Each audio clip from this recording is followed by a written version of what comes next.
دوستو سورہ فاتحہ قرآن مجید کی پہلی سورت ہے۔ جو شخص بھی 3 دن تک اس کا عمل کر لیتا ہے یا جس گھر میں 3 دن تک یہ سورت اس طرح پڑھی جاتی ہے اس گھر میں اتنا رزق آتا ہے اس شخص کے پاس جو اس کو پڑھتا ہے، اتنا مال و دولت آتا ہے کہ سب گھر والے حیران ہو جاتے ہیں، سب رشتہ دار حیران ہو جاتے ہیں، اتنا رزق ملتا ہے کہ سنبھالنا مشکل ہو جاتا ہے۔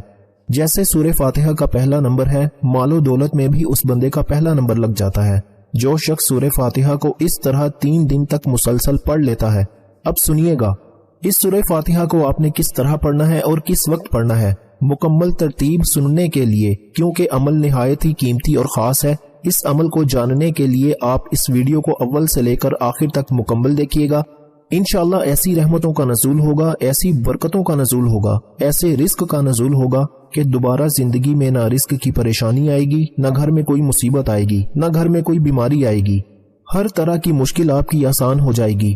اس سورت کے 20 نام ہیں۔ اس سے پہلے بھی کئی دوستوں کو یہ عمل بتا چکا ہوں۔ لوگوں کی زندگیاں بدل چکی ہیں، کئی لوگوں کے حالات بدل چکے ہیں، کئی لوگوں کی دعائیں قبول ہوئی ہیں۔ جس جائز نیت کے ساتھ اس سورت کو پڑھیں گے، جو ارادہ رکھ کر پڑھیں گے، انشاءاللہ 3 دن مکمل نہیں ہوں گے، 3 دن پورے نہیں ہوں گے، آپ ہر جائز مقصد میں کامیاب ہو جائیں گے۔ اگر کوئی مقروض ہے تو قرضے کے تمام بندوبست ہو جائیں گے، اس کو پیسہ کہاں سے ملنا ہے، کیسے اللہ کی غیبی مدد آنی ہے، سارا قرضہ 3 دن میں اتر جاتا ہے۔ کوئی شخص شادی کی نیت سے پڑھے، ہر طرح کی بندشیں، راستے کی رکاوٹیں ختم ہو جاتی ہیں، فوراً اسباب پیدا ہو جاتے ہیں۔ خاص بات بتا رہا ہوں، اس صورت کے اندر ہر ایک تاثیر اور طاقت رکھی گئی ہے۔ اس ایک ہی عمل کے ذریعے آپ دنیا کا ہر کام کر سکتے ہیں، اور یہ عمل جس کے ہاتھ میں لگ جاتا ہے، جو اس کو اپنے قابو میں کر لیتا ہے، وہ دنیا میں عزت پاتا ہے اور آخرت میں بھی عزت پاتا ہے، شہرت ملتی ہے، لوگ اس سے محبت کرتے ہیں، لوگ اس پر بھروسہ کرتے ہیں، رشتہ دار اس کے آگے پیچھے ہوتے ہیں۔ جو شخص بھی اس سورت کو اس طرح پڑھ لیتا ہے، یہ سورہ فاتحہ یہ مکہ مکرمہ میں نازل ہوئی اور اس کی صرف 7 آیات ہیں۔ اب آسمان بھی 7 ہیں، اب زمینیں بھی 7 ہیں، ہفتے کے اندر دن بھی 7۔ اب 7 کا لفظ بڑا ہی نہایت ہی خاص ہے۔ خانہ کعبہ کے چکر بھی 7، یعنی کہ جو طواف کیا جاتا ہے اس کے 7 چکر ہیں خانہ کعبہ کے بھی۔ اسی طرح اس کی اور بھی بڑی چیزیں ہیں، اب میں ان کی طرف نہیں بڑھتا، عمل کی طرف لے جانا چاہتا ہوں۔ البتہ اس کے اندر بہت زیادہ حکمتیں چھپی ہوئی ہیں، وہ ساری حکمتیں آپ کے سامنے بیان کروں تو وقت بہت چاہیے۔ المختصر میں آپ کو بتا دینا چاہتا ہوں، اس سورت کے 20 نام ہیں۔ اس سورت کو فاتحۃ الکتاب بھی کہا جاتا ہے، اس سورت کو ام القرآن بھی کہا جاتا ہے، قرآن کی ماں۔ اس سورت کو سورۃ الکنز بھی کہا جاتا ہے، سورہ کافیہ بھی کہا جاتا ہے۔ کافیہ اس لیے کہتے ہیں کہ دوسری سورتوں کے بدلے میں یہ کافی ہے، یعنی کہ باقی سورتیں پڑھنے کی ضرورت ہی نہیں پڑتی، یہ تمام کے مقابلے میں آپ کو کافی ہے۔ اس سورت کو سورہ شافیہ بھی کہا جاتا ہے۔ شافیہ اس لیے کہتے ہیں کہ ایک صحابی نے دیکھا ایک آدمی مرگی کے دورے میں گرفتار ہے، اس کے کان میں یہ سورت پڑی، اس کو فوراً آرام آ گیا، حضور صلی اللہ علیہ وآلہ وسلم کی خدمت میں پیش کیا گیا اور یہ سارا واقعہ بیان کیا گیا۔ آقا علیہ الصلوۃ والسلام نے فرمایا یہ سورہ شافیہ ہے، ہر بیماری کی دوا ہے، خواہ وہ جسمانی بیماری ہو یا روحانی بیماری ہو، تمام بیماریوں کا علاج، ہر پریشانی کا علاج اس سورت کے اندر موجود ہے۔ اب اس سورت کو سورہ صلاۃ بھی کہا جاتا ہے، یعنی کہ ہر نماز کے اندر ہم اس سورت کو پڑھتے ہیں اور پڑھنا لازمی ہے، نہیں پڑھتے تو نماز نہیں ہوتی۔ اس سورت کو سورہ سوال بھی کہا جاتا ہے، اس لیے کہ اس میں بندہ اللہ تعالیٰ کی بارگاہ میں دعا مانگتا ہے، اور اس میں دعا مانگنے کا طریقہ ہے الحمدللہ رب العالمین، تمام تعریفیں اللہ رب العالمین کے لیے، تمام حمد اللہ تعالیٰ کی ہے۔ اس کے بعد انسان اپنی محتاجی کا اور اپنی بندگی کا ذکر کرتا ہے، پھر اس کے بعد اہدنا الصراط المستقیم صراط الذین انعمت علیہم، اپنی حاجت عرض کرتا ہے، اور پھر حاجت کے مقابلے میں آخرت کی حاجتیں زیادہ مانگتا ہے۔ اور اس صورت میں شکر بھی ہے، دعا بھی ہے، اور بندوں کو رب تعالیٰ کا شکر کرنے اور دعا مانگنے کا طریقہ سکھایا گیا ہے۔ تو جو اس صورت کو پڑھتا ہے اس کی ہر دعا قبول ہونا شروع ہو جاتی ہے، وہ رب کی بارگاہ سے جو مانگتا ہے اس کو فوراً عطا کر دیا جاتا ہے۔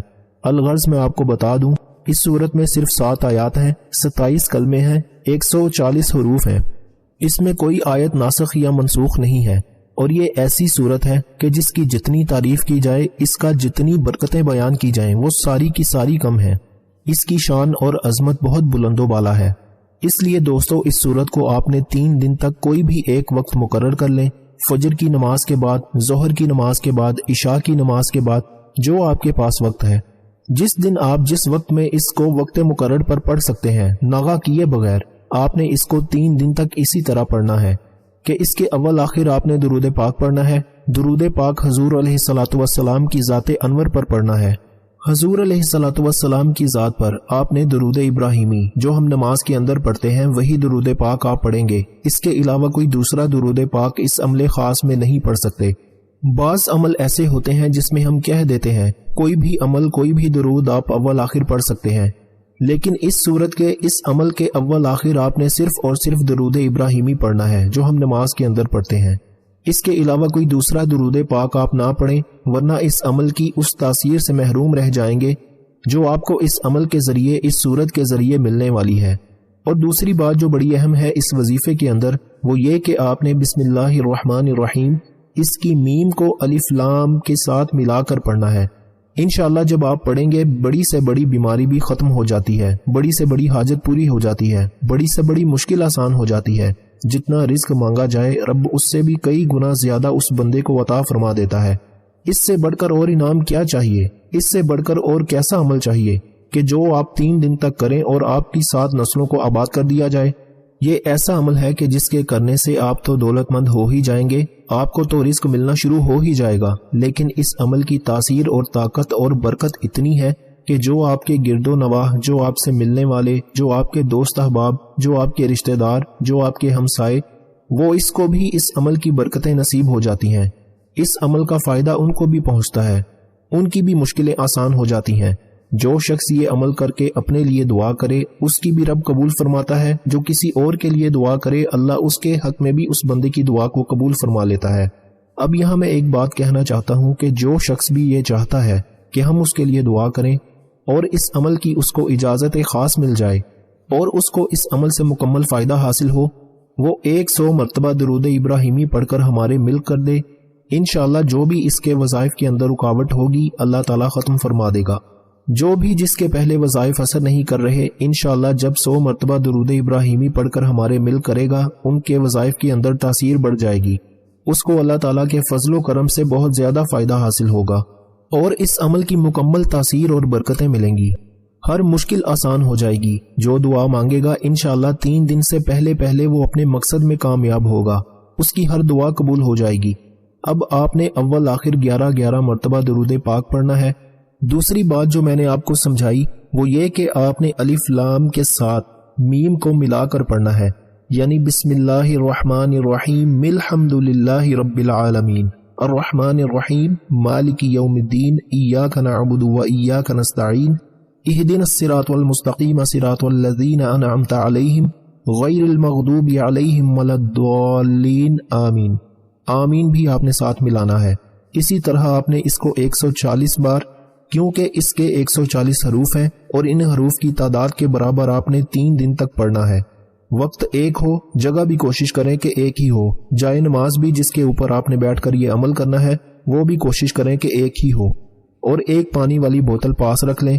کوئی بھی مریض ہو تو وہ پانی اس کو پلائیں گے، انشاءاللہ شفا ملے گی۔ گھر میں استعمال کر سکتے ہیں، باہر کسی کو استعمال نہ کروائیں، ورنہ اگر اس کے کوئی ایسے اثرات ہوں گے تو ان کا دفاع کرنا آپ کے لیے مشکل ہو جائے گا، اس لیے صرف گھر کے اندر استعمال کیا جا سکتا ہے، اتنی اجازت عام ہے۔ اور دوسری بات، آپ کو 140 بار سورہ فاتحہ کو پڑھنا ہے، آخر میں آمین بھی کہنا ہے، اور اس کے بعد آپ نے سر سجدے میں رکھ کر 7 مرتبہ، کیونکہ اس کی آیات کی تعداد 7 ہے، 7 مرتبہ آپ نے اپنے مقصد کی، اپنی حاجت کے لیے دعا کرنی ہے کہ یا اللہ میں مقروض ہوں، مجھے اس عمل کی برکت سے قرضے سے نجات عطا فرما۔ یا اللہ میں غریب ہوں، میرے لیے رزق کے تمام دروازے کشادہ فرما۔ جتنی بھی دعا مانگنا چاہتے ہیں اپنے مقصد کا نام 7 بار لینا ہے، انشاءاللہ 3 دن تک کریں، ہر مشکل آسان ہو جائے گی انشاءاللہ۔ اللہ تعالی ہم سب کا حامی و ناصر ہو۔ جزاک اللہ۔ السلام علیکم ورحمۃ اللہ وبرکاتہ۔